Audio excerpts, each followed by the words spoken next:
29 सितंबर 2020 प्रातः मुरली। ओम शांति। बाप दादा मधुबन। मीठे बच्चे, तुम्हारी पढ़ाई का सारा मदार है योग पर। योग से ही आत्मा पवित्र बनती है, विकर्म विनाश होते हैं। प्रश्न: कई बच्चे बाप का बनकर फिर हाथ छोड़ देते हैं, कारण क्या होता है? कई बच्चे बाप का बनकर फिर हाथ छोड़ देते हैं, कारण क्या होता है? उत्तर: बाप को पूरी रीति ना पहचानने के कारण, पूरा निश्चय बुद्धि ना होने के कारण 8-10 वर्ष के बाद भी बाप को फारकती दे देते हैं, हाथ छोड़ देते हैं। पद भ्रष्ट हो जाता है। दूसरा, क्रिमिनल आई होने से माया की ग्रहचारी बैठ जाती है, अवस्था नीचे ऊपर होती रहती है, तो भी पढ़ाई छूट जाती है। ओम शांति। रूहानी बच्चों प्रति रूहानी बाप समझा रहे हैं। अभी समझते हो कि हम सब रूहानी बेहद के बाप के बच्चे हैं। इनको बाप दादा कहा जाता है। जैसे तुम रूहानी बच्चे हो, वैसे यह ब्रह्मा भी रूहानी बच्चा है शिव बाबा का।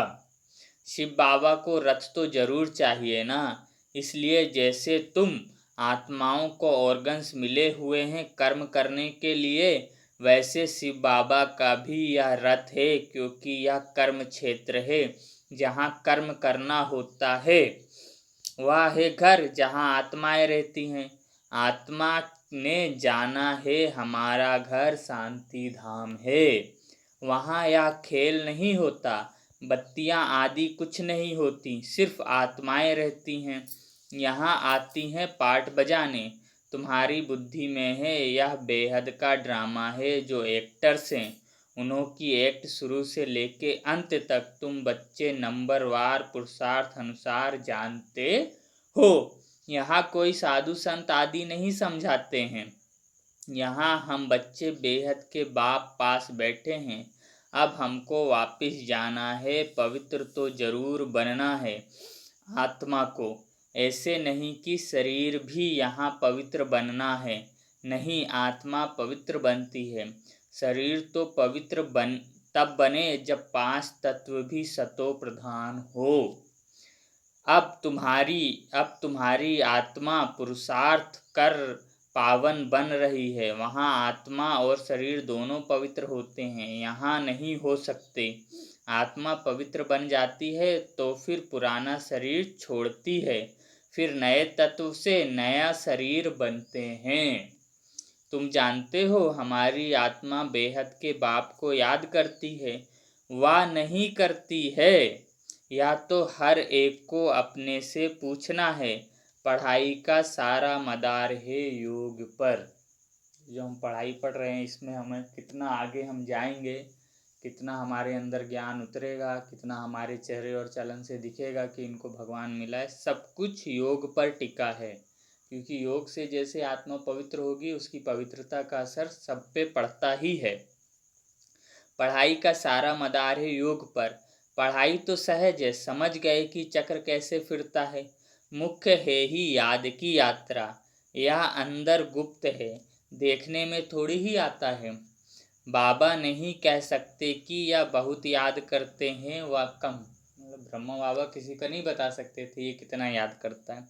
बाबा नहीं कह सकते थे कि यह बहुत याद करते हैं व कम। हाँ, ज्ञान के लिए बता सकते हैं कि यह ज्ञान में बहुत तीखा है। याद का तो कुछ देखने में नहीं आता है।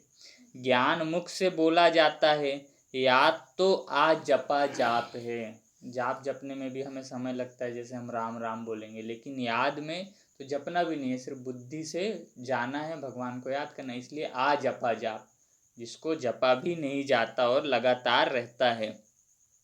जाप अक्षर भक्ति मार्ग का है। जाप माना कोई का नाम जपना। यहाँ तो आत्मा को अपने बाप को याद करना है।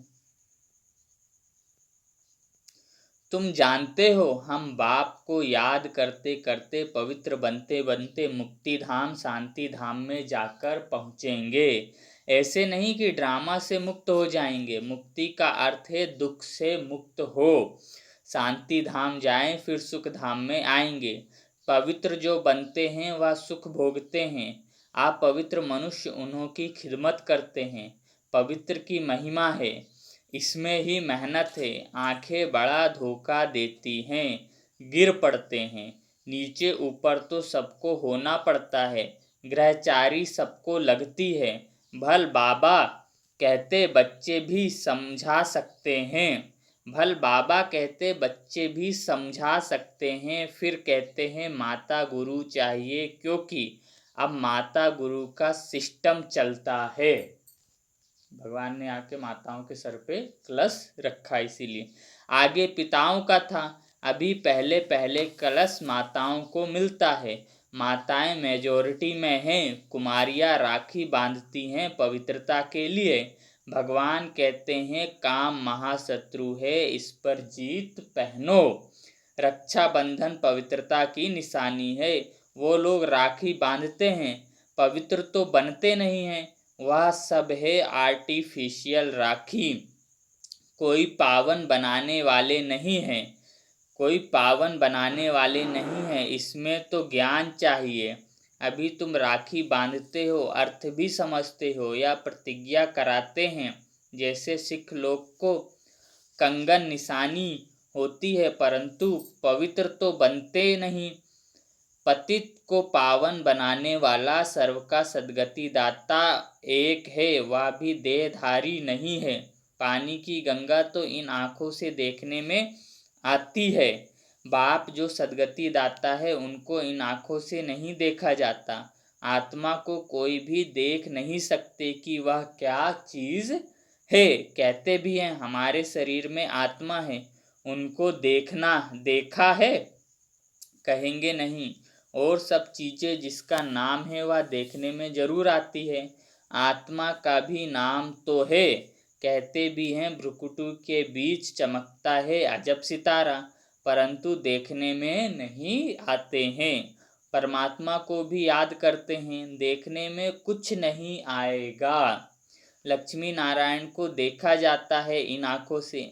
लिंग की भल पूजा करते हैं, परंतु वह कोई यथार्थ रीति तो नहीं है ना। भगवान को नहीं देख सकते। लिंग की पूजा करते हैं लेकिन वो भगवान तो नहीं है। भगवान तो बिंदी है, पूजा करने के लिए लिंग बनाया है। देखते हुए भी जानते नहीं है परमात्मा क्या, यह कोई नहीं जान सकते। आत्मा तो बहुत छोटी बिंदी है, देखने में नहीं आती। ना आत्मा को ना परमात्मा को देखा जा सकता है, जाना जाता है। अभी तुम जानते हो हमारा बाबा आया हुआ है इनमें। इस शरीर की अपनी आत्मा भी है। फिर परमपिता परमात्मा कहते हैं मैं इनके रथ में विराजमान हूँ, इसलिए बाप दादा कहते हैं। ब्रह्मा बाबा की भी आत्मा है इस शरीर में और शिव बाबा की भी है। तो शिव हमारा बाप और ब्रह्मा हमारा दादा, इसलिए बाप दादा कहते हैं। अब दादा को तो इन आँखों से देखते हो, बाप को नहीं देखते हो। जानते हो बाबा ज्ञान का सागर है, वह इस शरीर द्वारा हमको ज्ञान सुना रहे हैं। अब ज्ञान का सागर पतित पावन है, निराकार रास्ता कैसे बताएंगे। प्रेरणा से तो कोई काम नहीं होता। भगवान आते हैं यह किसको भी पता नहीं है। शिव जयंती भी मनाते हैं तो जरूर यहाँ आता होगा ना, परंतु जानते तो अभी वह हमको तुम जानते हो अभी वह हमको पढ़ा रहे हैं। बाबा इसमें आकर पढ़ाते हैं। बाबा को पूरी रीति ना पहचानने कारण, निश्चय बुद्धि ना होने कारण 8-10 वर्ष के बाद भी फारकती दे देते हैं। माया बिल्कुल ही अंधा बना देती है। बाप का बनकर फिर छोड़ देते हैं तो पद भ्रष्ट हो जाता है। अब तुम बच्चों को बाप का परिचय मिला है तो औरों को भी देना है। ऋषि मुनि आदि सब नेति नेति करते गए। आगे तुम भी जानते नहीं थे, अभी तुम कहेंगे हाँ हम जानते हैं, तो आस्तिक हो गए। सृष्टि का चक्र कैसे फिरता है यह भी तुम जानते हो। सारी दुनिया और तुम खुद इस पढ़ाई के पढ़ाई के पहले नास्तिक थे, अब बाप ने समझाया है तो तुम कहते हो हमको परमपिता परमात्मा बाप ने समझाया है, आस्तिक बनाया है। हम रचता और रचना के आदि मध्य अंत को नहीं जानते थे। बाप है रचता, बाप ही संगम पर आकर नई दुनिया की स्थापना भी करते हैं और पुरानी दुनिया का विनाश भी करते हैं। पुरानी दुनिया के विनाश के लिए यह महाभारत लड़ाई है, जिसके लिए समझते हैं उस समय कृष्ण था। अभी तुम समझते हो निराकार बाप था, उनको देखा नहीं जाता है। कृष्ण का तो चित्र है, देखा जाता है। शिव को देख नहीं सकते। कृष्ण तो है संगम युग का प्रिंस, वही फीचर्स फिर हो ना सके। कृष्ण भी कब कैसे आया यह भी कोई नहीं जानते। कृष्ण को कंस की जेल में दिखाते हैं। कंस सतयुग में था क्या, यह हो कैसे सकता। कंस असुर को कहा जाता है। इस समय सारी आसुरी संप्रदाय है, एक दो को मारते काटते रहते हैं। देवी दुनिया भी यह भूल गए हैं। ईश्वरी देवी दुनिया ईश्वर ने स्थापना की, यह भी तुम्हारी बुद्धि में है।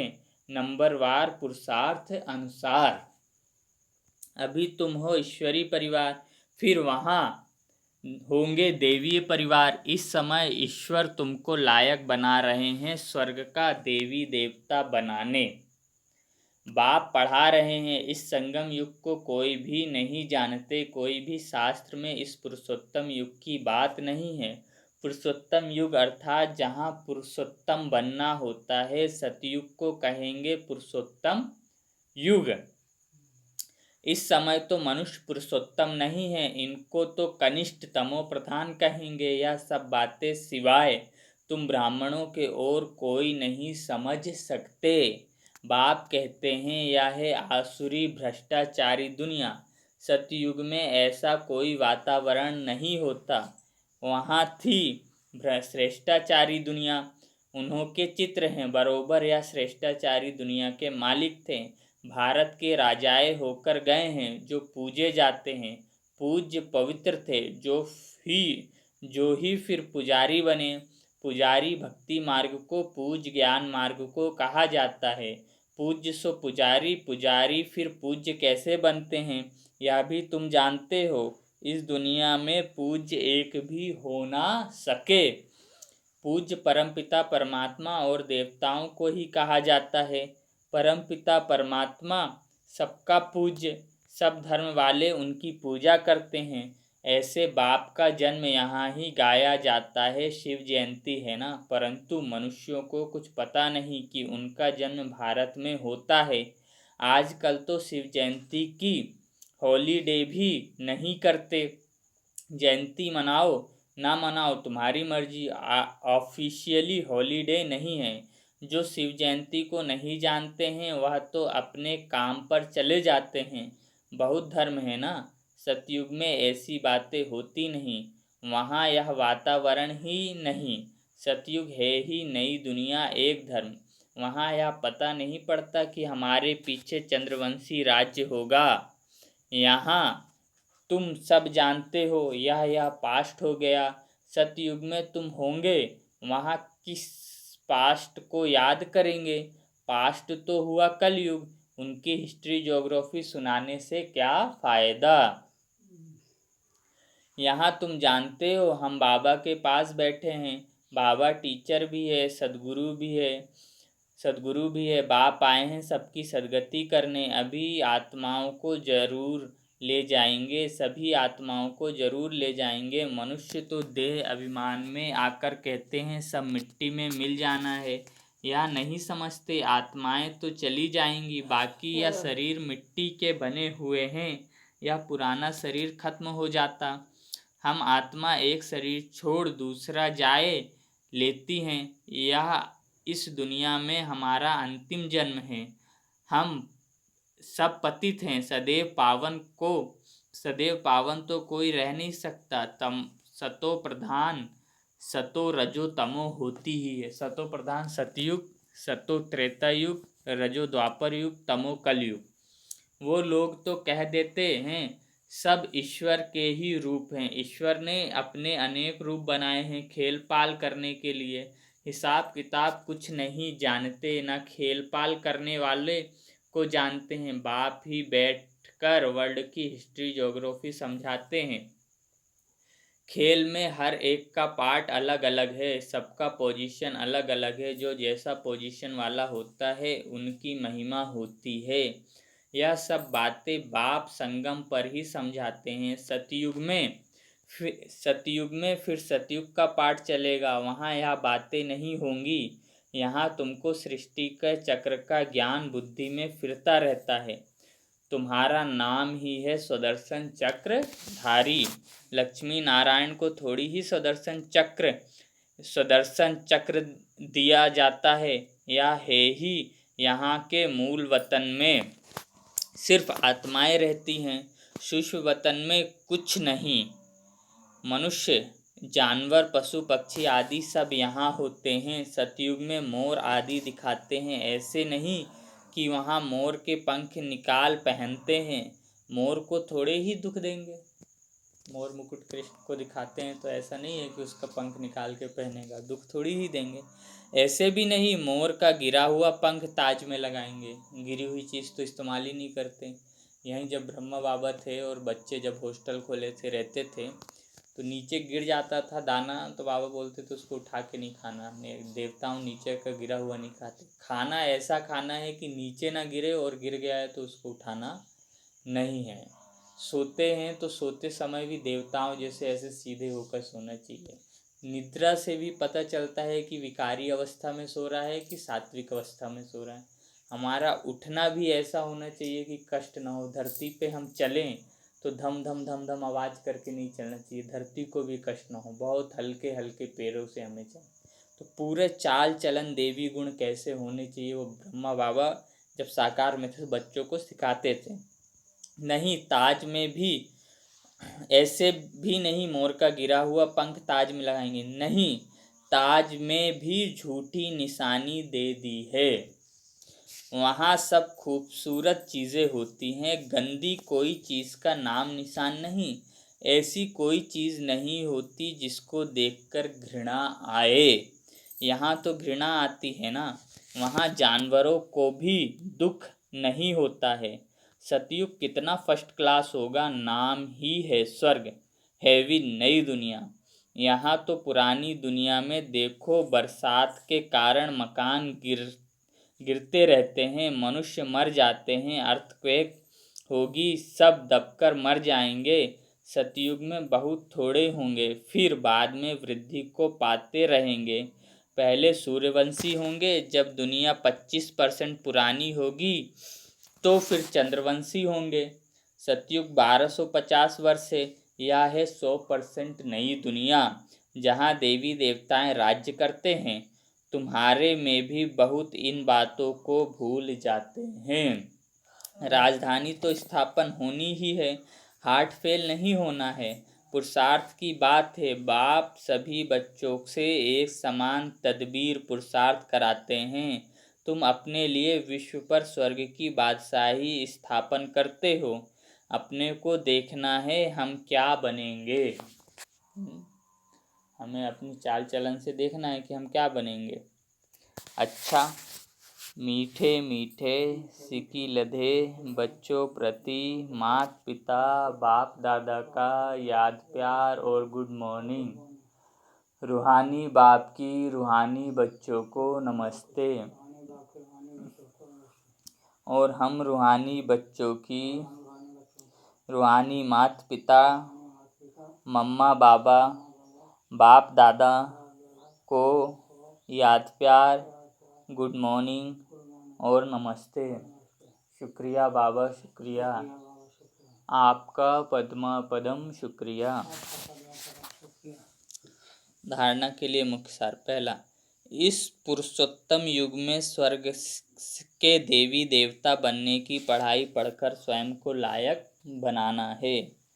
पुरुषार्थ में हार्ट फेल, दिल शिकस्त नहीं होना है। दूसरा, इस बेहद के खेल में हर एक्टर का पार्ट और पोजीशन अलग अलग है। जैसी जिसकी पोजीशन वैसा उसे मान मिलता है। यह सब राज समझ वर्ल्ड की हिस्ट्री ज्योग्राफी का सिमरण कर सुदर्शन चक्रधारी बनना है। वरदान: श्रीमत से मनमत और जनमत की मिलावट को समाप्त करने वाले सच्चे स्वकल्याणकारी भव। स्वकल्याणी भव। वरदान है: श्रीमत से मनमत और जनमत की मिलावट को समाप्त करने वाले सच्चे स्वकल्याणी भव। मनमत क्या? भगवान कहता है झूठ नहीं बोलना, नहीं चलता है थोड़ा बहुत, ये मनमत। और जनमत क्या? अरे नहीं सब बोलते हैं तुम भी बोलो, ये जनमत। तो हमें मनमत और जनमत को नहीं मिलाना है। भगवान ने जो श्रीमत दी है कि भैया ईमानदारी, वफादारी और युक्ति युक्त योग युक्त होके चलो, बोलो, कर्म करो, है ना। कहीं बैठे हम समाज में किसी की बुराई हो रही है, हमें पता है हमारे बोलने से तो वो रुकेंगे नहीं, जगह छोड़ के चले आओ, क्योंकि वो चिंतन हमारे मन में भी चलेगा। यही वरदान है। श्रीमत से मनमत और जनमत की मिलावट को समाप्त करने वाले सच्चे स्वकल्याणी भव। स्वकल्याणी मतलब अपने स्वयं का कल्याण करने वाले बनो। विस्तार: बाप ने बच्चों को सभी खजाने स्वकल्याण और विश्व कल्याण के प्रति दिए हैं, लेकिन उन्हें व्यर्थ तरफ लगाना, अकल्याण के कार्य में लगाना, श्रीमत में मनमत और जनमत की मिलावट करना या अमानत में खयानत है। अब इस खयानत और मिलावट को समाप्त कर रूहानियत और रहम को धारण करो। अपने ऊपर और सर्व के ऊपर रहम कर स्वकल्याणी बनो। स्व को देखो, बाप को देखो, औरों को नहीं देखो। खुद को देखो कि मेरी क्या उन्नति है, और भगवान को देखो कि मेरे गुण संस्कार भगवान जैसे मिल रहे हैं, उनके जैसे हो रहे हैं। स्लोगन: सदा हर्षित वही रह सकते हैं जो कहीं भी आकर्षित नहीं होते हैं। जैसे कल कहा था संतुष्टता, ऐसे ही हमारा जब मन किसी भी चीज़ में फंसेगा नहीं, तभी हम आनंदित रहेंगे। कर्म सब करना है, लेकिन मन भगवान में रहे, क्योंकि मन किसी वस्तु, वैभव, मनुष्यों में फंसता है तभी हमें दुख होता है और हमारी खुशी गायब होती है। स्लोगन है: सदा हर्षित वही रह सकते हैं जो कभी भी आकर्षित नहीं होते हैं। अच्छा, ओम शांति।